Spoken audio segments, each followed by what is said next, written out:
Hello, this is Sean B.W. Parker for Empowering the Innocent and False Allegations Watch organisation. We're talking on the cultural edge tonight, and we're going to talk to a comedian who's a very interesting, funny, and intelligent man, as far as I'm concerned, who's a guest on headliners on GB News, and has also had some interesting clashes with the culture wars over recent times, which we'll go into. And he's Mr. Paul Cox. Say hello, Paul. Hi, Sean. How you doing? Thanks very much. Very lovely introduction there, by the way. It's very subjective intelligence, isn't it? So I'm gonna accept it and own it, and thank you. Cheers. Good stuff. It looks good on you, you know. So yeah, this is like, as I say, it's got 2 feet in the Empowering the Innocents organisation, which is obviously a very serious and heavy place. But it also touches into culture a lot of the time, because we do things like innocence art and various other areas. And cancel culture is a personal, real interest. And just to let our viewers know, as I'm sure some do and some don't, you were recently cancelled by Portsmouth News, where you used to have a column, which you were writing to for quite some time, I believe, and they just shut you off overnight. Do you want to give us a story about that? Yes, I did have a column called "Pull the Other One," which is just a pun, essentially. It was a whimsical observational piece that I wrote weekly for about 6 or 7 months, and that had been going fairly swimmingly. It was quite benign. There wasn't, it's a local newspaper, but I'm from Portsmouth. I really wanted to write for it. I should deliver it when I was a kid. So when the opportunity came up, I just grabbed it. I was really pleased with that. And just after the coronation, I'd made comment, but written a piece specifically about race and how I thought that we have reached a point where maybe not a large part of the population, but a significantly loud part of the population see everything through the prism of race, gender, sexuality, any label, essentially. And, I found it very interesting that we found ourselves to this point. And I thought that was brought out, in a sense, by the comments made on the day of the coronation by the Bridgerton actor, who said that the balcony at Buckingham Palace was particularly white. Now, in my column, I made mention of this. I didn't make big mention of this, and I sort of the two things that I said essentially were that I think we're finding ourselves in a race now to find the most marginalised or victimised group, because victimhood is a commodity, and you can sell it now. If you can find that group or that person, then you will be able to sell that, and it will be the holy grail. And it feels, and I wasn't being cynical about that. I feel that's genuinely where we find ourselves now. And everybody's bringing out the thing that they could be victimized by, essentially. So if anyone can be a victim, they're highlighting it, and it's a stepping stone into whatever they want to talk about. Yeah. And also that it's interesting what certain people can and can't say. So that lady was black. She made a comment about white people, and she felt no fear in doing that whatsoever. Now, I don't believe for a second she meant any malice, but I found it very interesting that she found it to be very safe space for her to be able to say those things on British television in front of the nation, essentially. Now, not everyone agreed with her, but she felt very comfortable and safe in doing that, and it created a bit of a furore, but it blew over very quickly. The point that I made was that had that been done by a white person about a black family, the story would have been very different. And that's the contrast. That's where we find ourselves now. It's completely, so there is no equality. Essentially, what we've done is we've not changed racism. We've not removed it. We've just decided what's right and what's the right type of racism, what's the wrong type of racism. And I don't think it's unfair to say that racism towards white people is more accepted. I don't feel victimized by it. This isn't me saying, God, I'm having a terrible time as a white, straight 40-year-old man. That's not true at all. However, although maybe I am. Maybe that's one thing I'm learning as part of this little journey I'm on right now. You've internalized your self-hatred there, Paul. Yeah, well, yeah, exactly. And you know, that's a product, isn't it, of the environment we find ourselves in. We've kind of just accepted that, you know, the modern history of the white man is bad, and therefore we need to accept that as a burden and pay off its debt. Absolutely. So what would you say to a different kind of journalist, or me with a different hat on, who says she's Anja Ando was in her rights to comment as she did because she's punching up? What do you think of that comment? You know, punching up. Yeah. Well, that would suggest that she had. I mean, I totally understand the comment, by the way. It's something in comedy we use all the time. There's a fine line, you know. What this punching up and punching down business is very subjective. But I do understand it. And sometimes, you know, an audience will only find something funny if you are punching up, essentially. You know, because you are the lower status, they're the higher status. However, that would assume that she was the lower status in that situation. She's the main actor in Bridgerton, which is a smash hit Netflix series where she's a millionaire, I'm no doubt, got paid millions to do it, is known across the globe, and is sat in front of, I don't know, 20 million people on the BBC at the King's coronation being asked her opinion. So I don't think that she's punching up. I don't think that she is punching up in that situation. Now, if you switch that round, because some people would tell you that, well, you need to look at this through another prism, which is her race, and that she's a woman, then, you know, by that measure, you could argue that. But I just don't believe it. I don't believe that's the case. Why do we value people based purely on their gender or their sexuality or their race? It feels nonsense to me. It really genuinely does. Yeah. So this kind of takes us into the whole area of identitarianism, doesn't it? Identity politics. And so I'll assume that you think that all those arguments done by the critical identity theorists are incorrect, or they're cynical, or are they part of an industry? Is it a combination of all those things, and has it had its day? Well, it's all those things. It's all of those. It's definitely cynical. I mean, like with everything, a lot of things, well, not everything, a lot of things within liberalism are born from a place of goodwill, in the sense that there might be an oppressed group that is trying to be recognized and really is seeking some sort of parity, some sort of equity and equality. Not equality of outcome, but just to be seen and to be heard, and then to be part of that meritocracy. What happens after a while is someone just cashes in on it and says, who's the victim here? Who's the perpetrator? Who do we need to go after? What outcome do we want? And it's already decided before it gets started. And then you have things like critical race theory. And before you know it, you've got a whole bunch of white people that are feeling so guilty that they feel that they can't object to it. They wouldn't object to it. And it's just rolled out across schools. It's rolled out across mainstream media. And before you know it, that's the gold standard by which everything's measured. You're like, well, hang on a minute. You know, in order for these things to work, everybody's got to be in agreement, and not everybody's in agreement.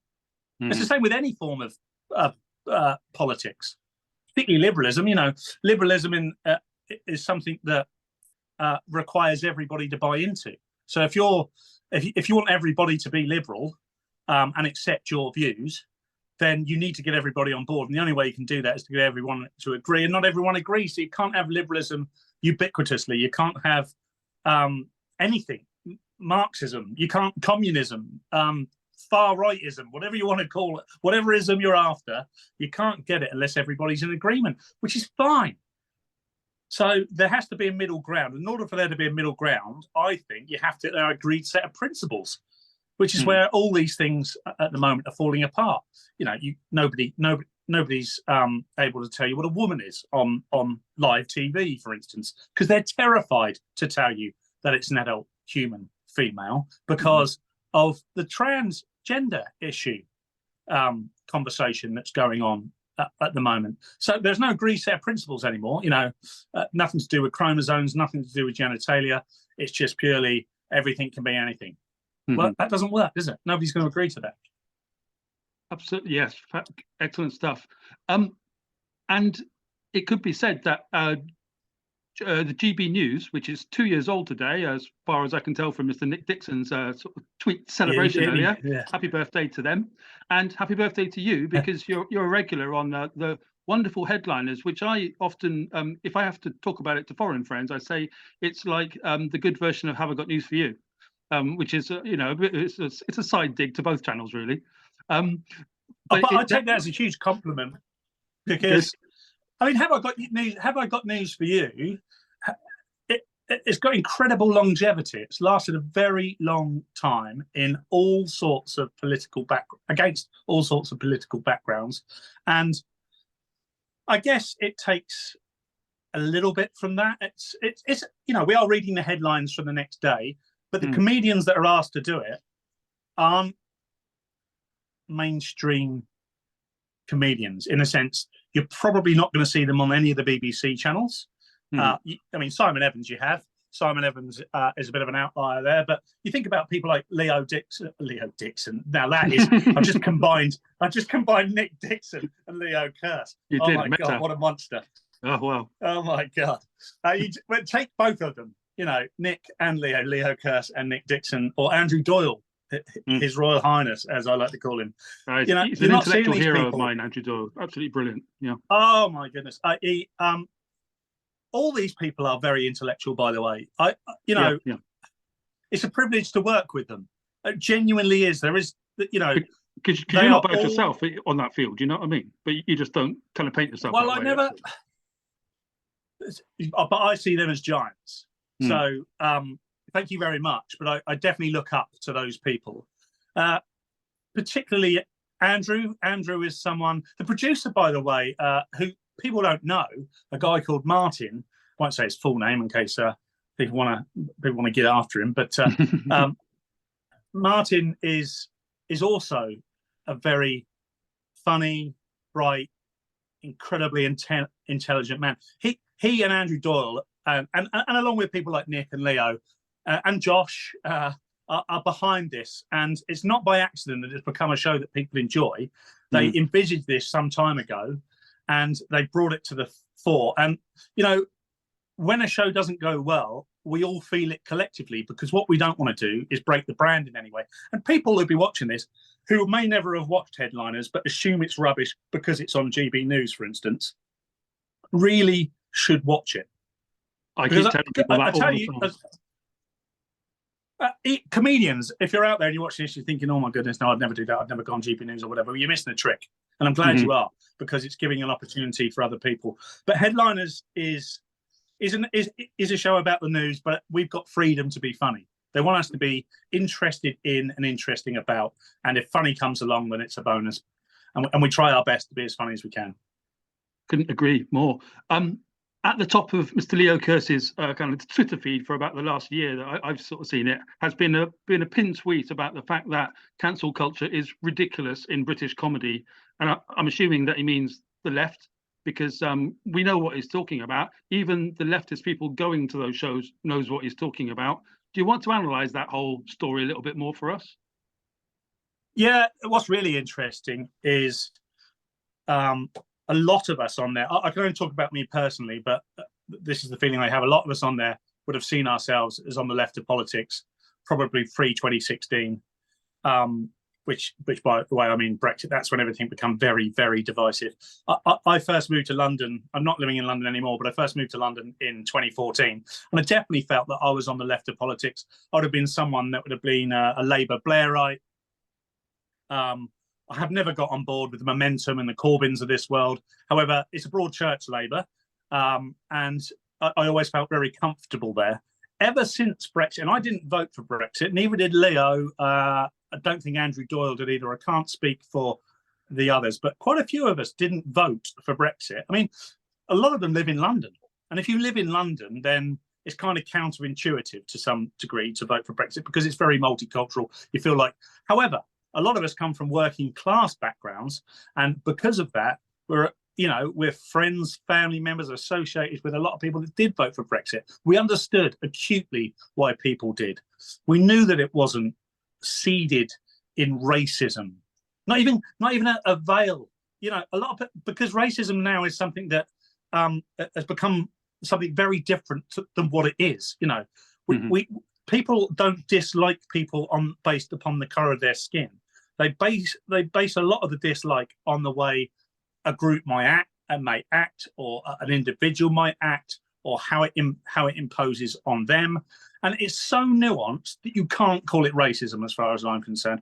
So I know a lot of people who have voted for Brexit because immigration has thwarted their area, made it very difficult for them to get to the services that they want to because it's overcrowded or whatever, or they come from a time where they hark back to an era where, you know, Britain was great. Now I know everyone's got rose-tinted glasses, and to say Britain's great, by the way, is probably racist. Now I don't agree with that in any way, shape, or form. I think Britain is great. It could be great today. For me, it's got nothing to do with the colour of the people that live in it. It's got everything to do with the way we view the world and we view each other. And I think there's a very definite culture about being British, and if we're not allowed to express it and we're not allowed to encourage it or be it, then it's going to be lost. And you start telling somebody you're going to take away their culture, then you will have people rebelling, and that's what you're seeing. Right. Kind of on that point, to extrapolate it a little bit, what's your view on the term, which I sometimes use in the writings I do, the depth of culture? Because we always get the racism thing hovering about. I've never been accused of it direct. Well, I have a couple of times on Twitter, it's like whatever. But the term depth of culture I use, which just means if a person doesn't understand Blackadder, or they don't understand Python or the Beatles, because they think it's irrelevant because it was made by white people, I consider that to be a lack of depth of culture, of understanding what's gone on these islands, and America possibly, whatever, by the white people. And that is not a racist thing to say. I don't think even anyone at the BBC would think that's a racist thing to say. Do you know what I'm talking about with that? And do you agree with me, or do you think I'm talking? It's really interesting. That's a really interesting term, actually. It's not something I've used. However, you're absolutely right. If we went back a short while, pre-Brexit or whatever it was, but the early 2010s, whatever it is we're in the midst of now started, pointing that out would have just been pointing out an ignorance. You know, you couldn't, for instance, you're expected to understand other people's culture. You're expected to embrace other people's culture. And, you know, there's nothing wrong with that. There's lots to be learned. But if you start talking about your own culture, then it's a bad thing. And the fact that it's because it was mainly white people or white men or whatever, so what? So what? There were things that were unfair. You can't go back and change them, though. And it produced some absolutely magnificent culture. I mean, I'm a big fan of the Beatles. I'm a big fan of all the comedies you mentioned, you know, Monty Python, Blackadder, all created by white men. But that is a very significant part of our culture. You sometimes see it in comedy, there's a little bit of snobbishness. Someone will say Only Fools and Horses was a load of rubbish because, you know, it was of its time and it was white men or whatever. You think, no, it stands the test of time. It's played on day 15 times a day in 2023 because there are still people watching it. They wouldn't do it otherwise. And this is where you get this whole kind of silent majority business coming from. There's whole swathes of the UK that are not particularly engaged with this conversation at all, Sean, but have the similar views to us. They just feel like they've been ostracized. They feel like they've been alienated. They feel like the things they care about, they're told don't matter. So they're just rebelling. And sometimes they don't have the wherewithal to be able to articulate properly how they're feeling, and they'll say certain things and then that'll be used against them. However, what a difficult position to put a whole group of people in, to say, by the way, everything you like and know is bad and we need you to change to this, and then expect them to go, oh yeah, sorry, please tell me how I should learn. Yeah. It's completely it, isn't it? And there's this feeling where, like, you've got the 2-year-old sort of toddler GB News being the upstart in as a part of the media landscape, and I'm a fan of upstart culture. I like Dada and I like punk and I like hip hop, and it's like GB News is that figure to the elder BBC people who are laced in critical kind of theory to the extent that to work there is almost torturous, according to a bunch of people that I know, I'm sure you do, who work there, who tell me secretly it's a fucking nightmare, Sean. And I'm sure it is, you know, if you say so. And the fact is, you've got the upstart GB and the BBC sort of going, but this is where the Conservatives and the mainstream lie, the hub of the country, the 65%, with GB being told, don't watch this, even though they're talking to you, you know, and they're talking in a language that you understand. And that has become a controversy somehow. It's unbelievably perverse. It is perverse. It's totally perverse. It's a really good point, actually. It does feel like punk. It does feel like, isn't it? I mean, it must. I hear this anecdotally. I hear the same things you do about people who work at the BBC. Now, there are people at GB News whose views I don't agree with, but it is fascinating to be in and amongst those people and have that sort of cauldron, for the want of a better word, or a pot of stew of different views. Now, ITV, Sky, BBC, as we often mention, it must be dull as shit to constantly work in an environment where everybody's thinking the same thing. I don't believe they are either. So many people are woke for pay. So many people are woke because it's good for their career. It's as simple as that. Now, I'm not saying that if you know, we're all in this to try and make a living. So therefore, you know, I'm not saying I'd never work for the BBC, and arguably the BBC might be better for my comedic career, but it certainly doesn't fit my character, and it certainly doesn't fit my views, because I don't want to just keep saying, what's the point of being a comedian, right? And like I said to you before, my stand-up comedy is not politically motivated at all. It's autobiographical, it's observational, it's the way I see the world, and okay, it's influenced by my politics, but I don't make my politics a thing, largely because I'm someone who likes to be liked, right? Really? So I want to be laughed at. I want my jokes to be liked. So I'm trying to find the thing that's relatively close to the middle of the ground, so that most people can relate. That's the word I'm looking for. Most people can relate to it. So working at GB News feels like we are the naughty kids. Mm-hmm. Like when I got asked to do GB News, even I sat there for a short amount of time and thought, do I want to do this? How's it going to affect my comedy career? Will I be booked again? You know, how will people look at me? And it did change the way people look at me. But I always said to myself, as long as I never do or say anything that I am not willing to stand by, then I could never go wrong. Now, you can't go on to the BBC and do that. That's the nature of art. Some of the things that you're...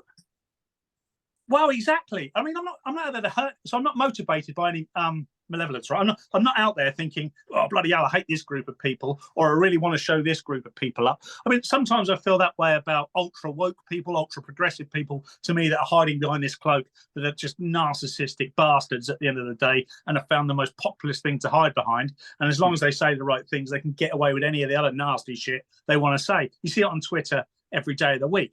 Yeah. But you know, I want to be free to make people laugh, and in doing so, I want to be able to say anything, and I want to be able to take the fun. I want to be able to make fun of anything. I don't want to be worried about saying black.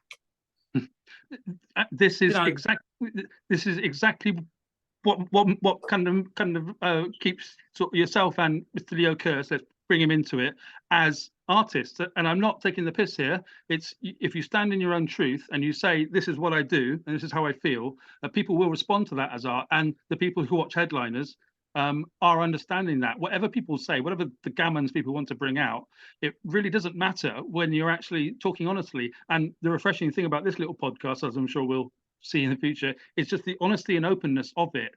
It's just incredibly cathartic. And that's what comedy is supposed to do. And that's what art's supposed to do, as far as I'm concerned. I don't sound very, very sort of kind of neutral at the moment, but that's what I feel, you know, and you're reflecting it brilliantly. No, and do you know what's crazy is this conversation, Sean, is in no way edgy. We're not, you know, we're not smashing down boundaries here.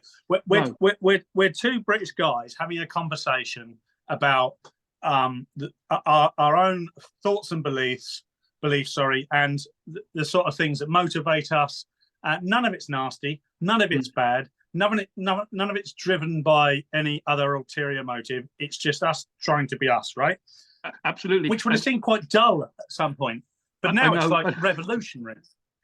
It's bizarre, isn't it? And on that point, Paul, it's about to run out on us, as these things do. So, but thank you so much for this first little chat. I'd love to do another one. Let's see. It's been so cathartic. Yeah, let's do it. I don't mind. And, I love this. crack Yeah. on. Look forward to seeing you on Headliners later on, mate. Thank you so much. Cheers, Sean. Right, Take bye-bye. care. Bye.